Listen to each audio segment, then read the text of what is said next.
Pentru mine, proiectul Paganini a fost cel mai îndrăzneț lucru pe care l-am făcut vreodată, cel mai nebunesc. Chiar mi-am pus problema în anumite momente că nu voi reuși să-l duc la bun sfârșit. Și exact știți, ca un atlet care se antrenează ridicând mereu mai sus, încă și mai sus ștacheta. Ștacheta a fost undeva foarte sus. Am reușit să o trec și acum această înălțime pe care am atins-o, această înălțime reprezintă baza de la care voi porni și voi merge mai departe în proiectele viitoare. Am rămas atașat foarte mult de capriciile lui Paganini, mărturisesc că mi-a lipsit foarte mult acea atmosferă de turneu, acel ritm de viață în care intrasem o zi concert, o zi călătorim, o zi concert, o zi călătorim, o zi concert, o zi concert, o zi concert și așa mai departe.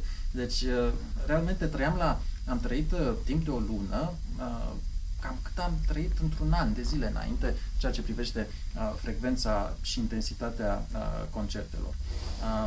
Spre bucuria mea, vestea acestui proiect a ajuns foarte departe și aici mă gândesc că la chiar foarte, foarte departe, atât de departe că cel mai scurt drumul de acolo e direct în jos, a ajuns până în Noua Zeelandă, unde tocmai am fost invitat la începutul lunii noiembrie să le prezint acest spectacol cu Paganini.